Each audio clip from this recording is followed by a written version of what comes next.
Capítulo 11 da proibição de evocar os mortos. 1.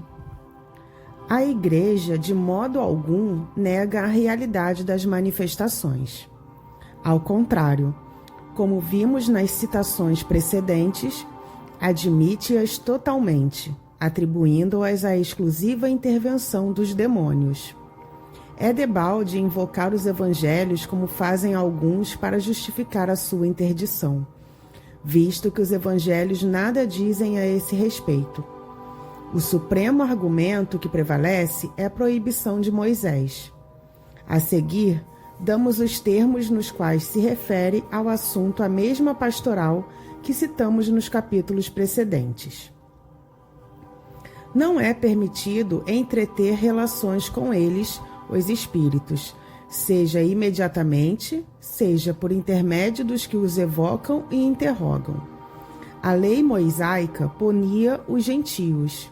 Não procureis os mágicos, diz o Levítico, nem procureis saber coisa alguma dos adivinhos, de maneira a vos contaminardes por meio deles. Capítulo 19, versículo 31. Morra de morte o homem ou a mulher em quem houver espírito pitônico. Sejam apedrejados e sobre eles recaia seu sangue. Capítulo 20, versículo 27.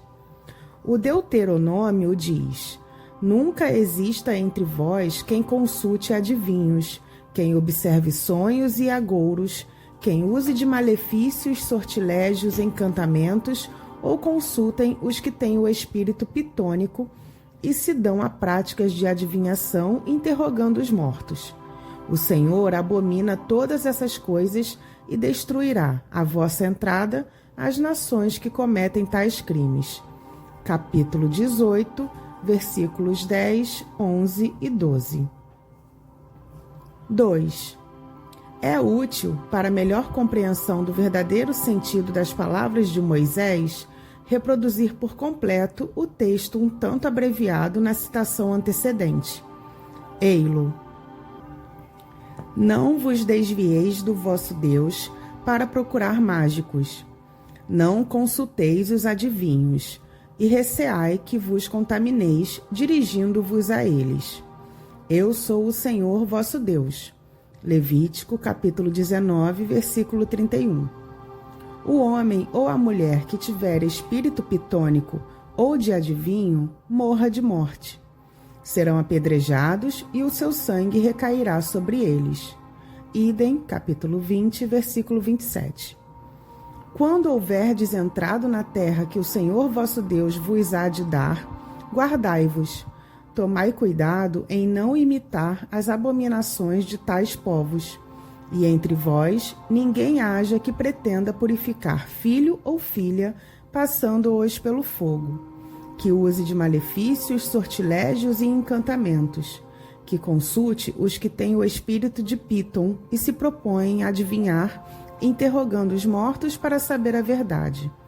O Senhor abomina todas essas coisas e exterminará todos esses povos, à vossa entrada, por causa dos crimes que têm cometido. Deuteronômio, capítulo 18, versículos 9, 10, 11 e 12. 3. Se a lei de Moisés deve ser tão rigorosamente observada neste ponto, força é que o seja igualmente em todos os outros. Por que seria ela boa no tocante às evocações e má em outras de suas partes? É preciso ser consequente. Desde que se reconhece que a lei mosaica não está mais de acordo com a nossa época e costumes em dados casos, a mesma razão procede para a proibição de que tratamos. Demais, é preciso expender os motivos que justificavam essa proibição e que hoje se anularam completamente. O legislador hebreu queria que o seu povo abandonasse todos os costumes adquiridos no Egito, onde as evocações estavam em uso e facilitavam abusos, como se infere destas palavras de Isaías. O espírito do Egito se aniquilará de si mesmo, e eu precipitarei seu conselho. Eles consultarão seus ídolos, seus adivinhos, seus pítons e seus mágicos. Capítulo 19, versículo 3. Os israelitas não deviam contratar alianças com as nações estrangeiras, e sabido era que naquelas nações que iam combater encontrariam as mesmas práticas. Moisés devia, pois, por política, inspirar aos hebreus aversão a todos os costumes que pudessem ter semelhanças e pontos de contato com o inimigo.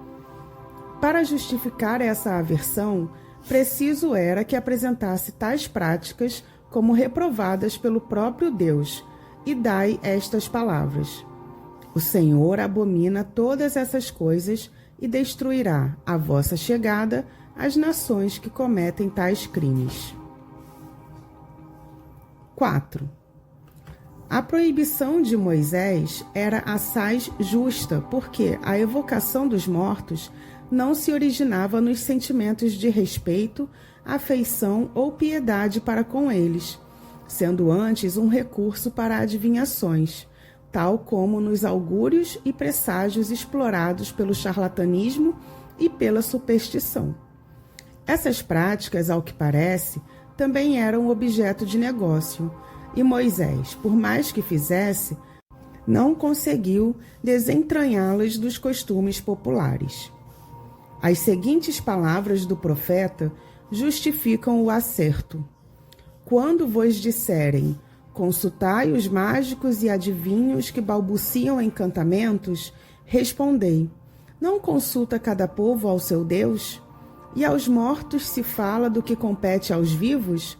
Isaías capítulo 8, versículo 19. Sou eu quem aponta a falsidade dos prodígios mágicos, quem enlouquece os que se propõem a adivinhar, quem transtorna o espírito dos sábios e confunde a sua ciência vã. Que esses adivinhos que estudam o céu, contemplam os astros e contam os meses para fazer predições, dizendo revelar-vos o futuro, venha agora salvar-vos. Eles tornaram-se como a palha, e o fogo os devorou. Não poderão livrar suas almas do fogo ardente. Não restarão das chamas que despedirem, nem carvões que possam aquecer, nem fogo ao qual se possam sentar. Eis ao que ficarão reduzidas todas essas coisas das quais vos tendes ocupado com tanto afinco. Os traficantes que convosco traficam desde a infância foram-se cada qual para seu lado, sem que um só deles se encontre que vos tire os vossos males. Neste capítulo, Isaías dirige-se aos babilônios sob a figura alegórica da virgem filha de Babilônia, filha de caldeus. Diz ele que os adivinhos não impedirão a ruína da monarquia. No seguinte capítulo, dirige-se diretamente aos israelitas. Vinde aqui, vós outros, filhos de uma agoureira, raça de um homem adúltero e de uma mulher prostituída. De quem vos rides vós? Contra quem abristes a boca e mostrastes ferinas línguas? Não sois vós, filhos perversos de bastarda raça, vós que procurais conforto em vossos deuses, debaixo de todas as frontes, sacrificando-lhes os tenros filhinhos nas torrentes, sob os rochedos sobranceiros? Depositastes a vossa confiança nas pedras da torrente. Espalhastes e bebestes licores em sua honra, oferecestes sacrifícios. Depois disso, como não se acender a minha indignação? Estas palavras são inequívocas e provam claramente que nesse tempo as evocações tinham por fim a adivinhação, ao mesmo tempo que constituíam comércio associadas às práticas da magia e do sortilégio, acompanhadas até de sacrifícios humanos. Moisés tinha razão, portanto, proibindo tais coisas e afirmando que Deus as abominava. Essas práticas supersticiosas perpetuaram-se até a Idade Média, mas hoje a razão predomina, ao mesmo tempo que o Espiritismo veio mostrar o fim exclusivamente moral, consolador e religioso das relações de além-túmulo. Uma vez, porém, que os espíritas não sacrificam criancinhas, nem fazem libações para honrar deuses, uma vez que não interrogam astros, mortos e algures para adivinhar a verdade sabiamente velada aos homens, uma vez que repudiam traficar com a faculdade de comunicar com os espíritos, uma vez que os não move a curiosidade nem a cupidez, mas um sentimento de piedade, um desejo de instruir-se e melhorar-se, aliviando as almas sofredoras. Uma vez que assim é, porque o é, a proibição de Moisés não lhes pode ser extensiva. Se os que clamam injustamente contra os espíritas se aprofundasse mais no sentido das palavras bíblicas, reconheceriam que nada existe de análogo nos princípios do espiritismo com o que se passava entre os hebreus. A verdade é que o espiritismo condena tudo o que motivou a interdição de Moisés, mas os seus adversários, no afã de encontrar argumentos com que rebatam as novas ideias, nem se apercebem que tais argumentos são negativos por serem completamente falsos. A lei civil contemporânea pune todos os abusos que Moisés tinha em vista reprimir. Contudo, se ele pronunciou a pena última contra os delinquentes, é porque lhe faleciam meios brandos para governar um povo tão indisciplinado. Esta pena, ao demais, era muito prodigalizada na legislação mosaica, pois não havia muito onde escolher nos meios de repressão. Sem prisões nem casas de correção no deserto, Moisés não podia graduar a penalidade como se faz em nossos dias, além de que o seu povo não era de natureza a atemorizar-se com penas puramente disciplinares. Carecem, portanto, de razão os que se apoiam na severidade do castigo para provar o grau de culpabilidade da evocação dos mortos. Conviria, por consideração à lei de Moisés, manter a pena capital em todos os casos nos quais ele a prescrevia? Por que, então, reviver com tanta insistência este artigo, silenciando ao mesmo tempo o princípio do capítulo que proíbe aos sacerdotes a posse de bens terrenos e partilhar de qualquer herança, porque o Senhor é a sua própria herança? Deuteronômio, capítulo 28, versículos 1 e 2. 5. Há duas partes distintas na lei de Moisés. A lei de Deus, propriamente dita, promulgada sobre o Sinai, e a lei civil ou disciplinar, apropriada aos costumes e caráter do povo. Uma dessas leis é invariável, ao passo que a outra se modifica com o tempo, e a ninguém ocorre que possamos ser governados pelos mesmos meios, porque o eram os judeus no deserto, e tampouco que os capitulares de Carlos Magno se moldem à França do século XIX. Quem pensaria hoje, por exemplo, em reviver este artigo da lei mosaica? Se um boi escornar um homem ou mulher, que disso morram, seja o boi apedrejado e ninguém coma de sua carne, mas o dono do boi será julgado inocente. Êxodo capítulo 21, versículos 28 e seguintes. Este artigo, que nos parece tão absurdo, não tinha, no entanto, outro objetivo que o de punir o boi e inocentar o dono, equivalendo simplesmente à confiscação do animal, causa do acidente, para obrigar o proprietário a maior vigilância. A perda do boi era a punição que devia ser bem sensível para um povo de pastores, a ponto de dispensar outra qualquer. Entretanto, essa perda a ninguém aproveitava, por ser proibido comer a carne. Outros artigos prescrevem o caso em que o proprietário é o responsável. Tudo tinha sua razão de ser na legislação de Moisés, uma vez que tudo ela prevê em seus mínimos detalhes, mas a forma, bem como o fundo, adaptavam-se às circunstâncias ocasionais. Se Moisés voltasse em nossos dias para legislar sobre uma nação civilizada, de certo não lhe daria um código igual ao dos hebreus. 6. A esta objeção opõem a afirmativa de que todas as leis de Moisés foram ditadas em nome de Deus, assim como as do Sinai. Mas julgando-as todas de fonte divina, por que ao decálogo limitam os mandamentos? Qual a razão de ser da diferença? Pois não é certo que, se todas essas leis emanam de Deus, devem todas ser igualmente obrigatórias? E por que não conservaram a circuncisão a qual Jesus se submeteu e não aboliu? Esquecem que, para dar autoridade às suas leis, todos os legisladores antigos lhes atribuíam uma origem divina. Pois bem, Moisés, mais que nenhum outro, tinha necessidade desse recurso, atento ao caráter do seu povo, e se, a despeito disso, ele teve dificuldade em se fazer obedecer, que não sucederia se as leis fossem promulgadas em seu próprio nome. Não veio Jesus modificar a lei mosaica, fazendo da sua lei o código dos cristãos? Não disse ele: vós sabeis o que foi dito aos antigos, tal e tal coisa, e eu vos digo tal outra coisa?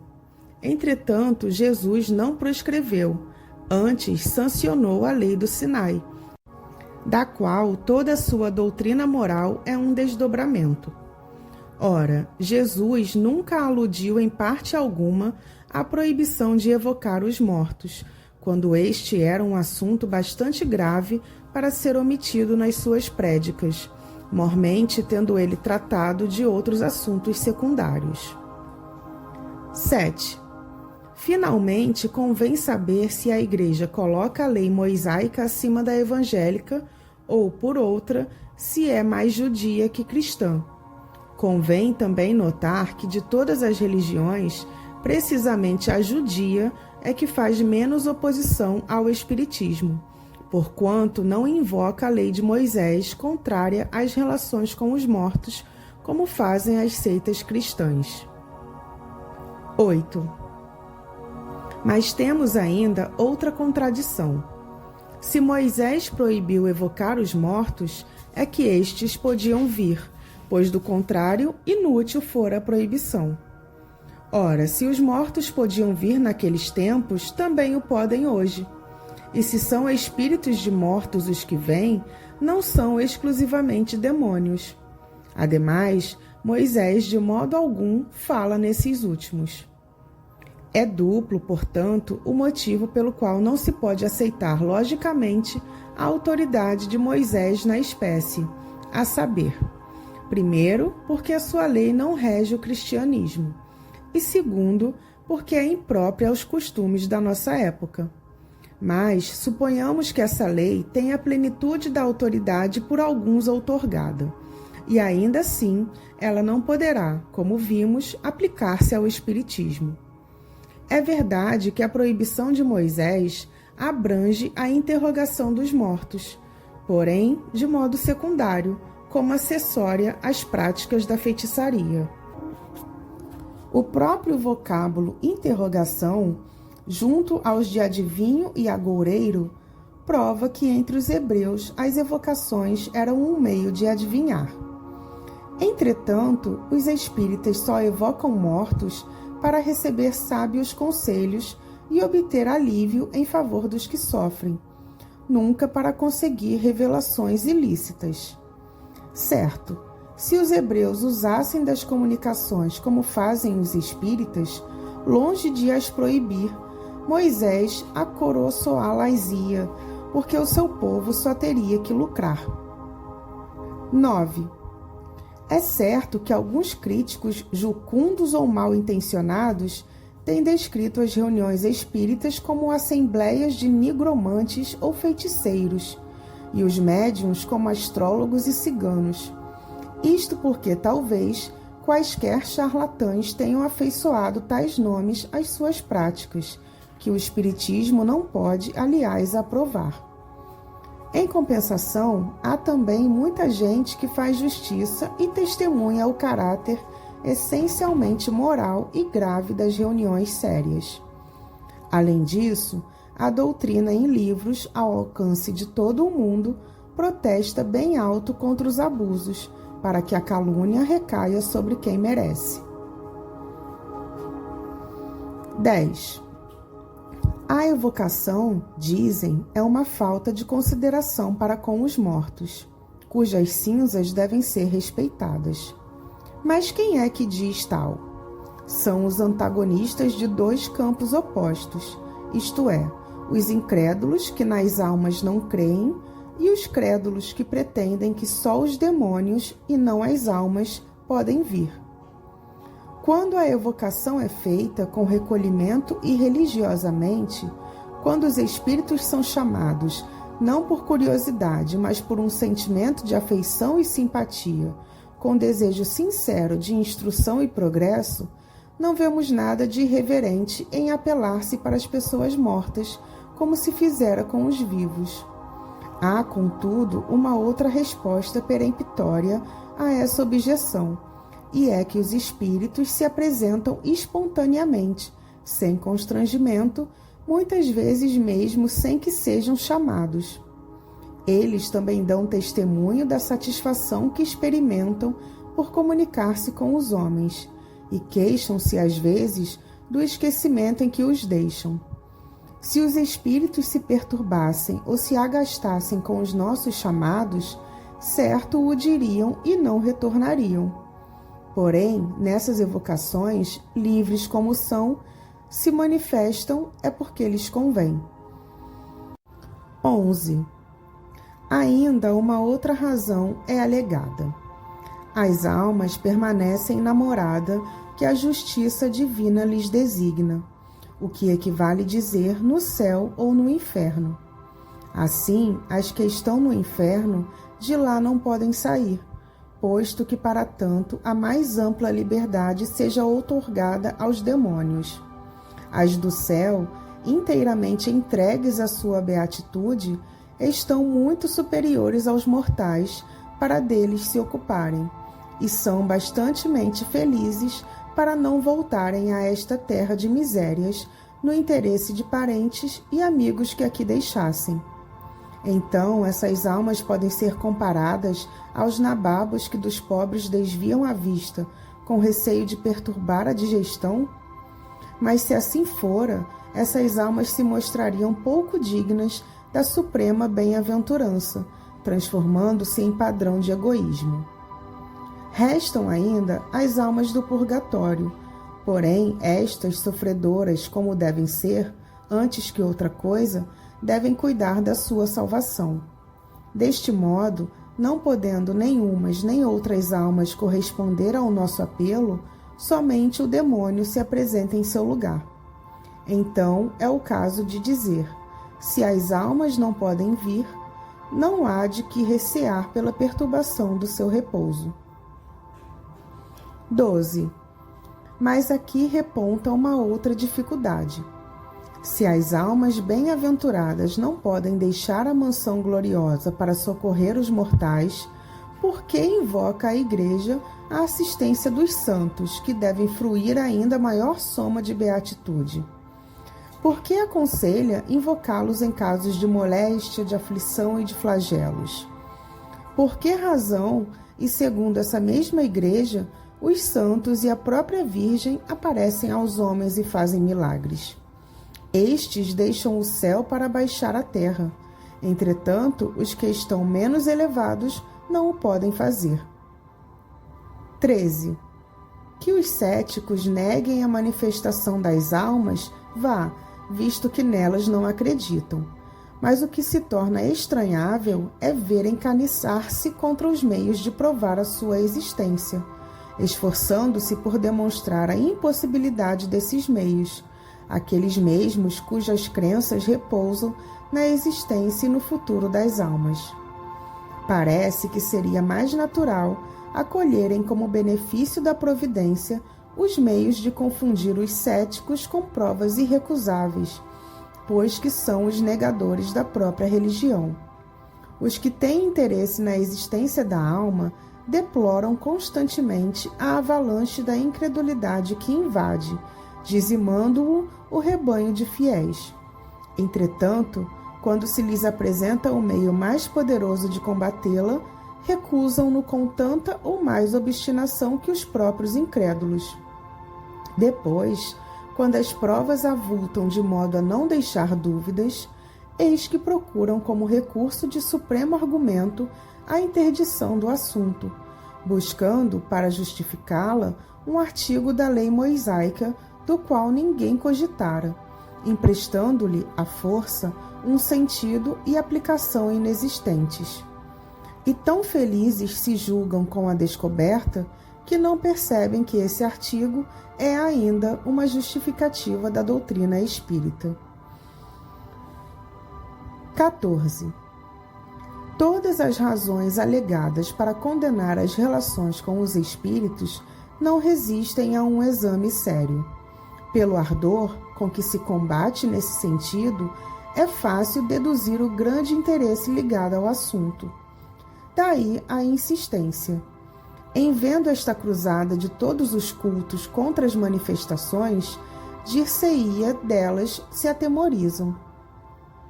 O verdadeiro motivo poderia bem ser o receio de que os espíritos muito esclarecidos viessem instruir os homens sobre pontos que se pretende obscurecer, dando-lhes conhecimento ao mesmo tempo da certeza de um outro mundo, a par das verdadeiras condições para nele serem felizes ou desgraçados. A razão deve ser a mesma porque se diz à criança: não vá lá, que há lobisomens. Ao homem dizem: não chameis os espíritos, são o diabo. Não importa, porém, impedem os homens de os evocar, mas não poderão impedi-los de vir aos homens para levantar a lâmpada de sob o alqueire. O culto que estiver com a verdade absoluta nada terá que temer da luz, pois a luz faz brilhar a verdade e o demônio nada pode contra esta. 15. Repelir as comunicações de além-túmulo é repudiar o meio mais poderoso de instruir-se, já pela iniciação nos conhecimentos da vida futura, já pelos exemplos que tais comunicações nos fornecem. A experiência nos ensina, além disso, o bem que podemos fazer, desviando do mal os espíritos imperfeitos, ajudando os que sofrem a desprenderem-se da matéria e a se aperfeiçoarem. Interdizer as comunicações é, portanto, privar as almas sofredoras da assistência que lhes podemos e devemos dispensar. As seguintes palavras de um espírito resumem admiravelmente as consequências da evocação quando praticada com fim caritativo. Todo espírito sofredor e desolado vos contará a causa da sua queda, os desvarios que o perderam, esperanças, combates e terrores, remorsos, desesperos e dores, tudo vos dirá, mostrando Deus justamente irritado a punir o culpado com toda a severidade. Ao ouvi-lo, 2 sentimentos vos acometerão, o da compaixão e o do temor. Compaixão por ele, temor por vós mesmos. E se o seguirdes nos seus queixumes, vereis então que Deus jamais o perde de vista, esperando o pecador arrependido e estendendo-lhe os braços logo que procure regenerar-se. Do culpado vereis, enfim, os progressos benéficos para os quais tereis a felicidade e a glória de contribuir, com a solicitude e o carinho do cirurgião acompanhando a cicatrização da ferida que pensa diariamente.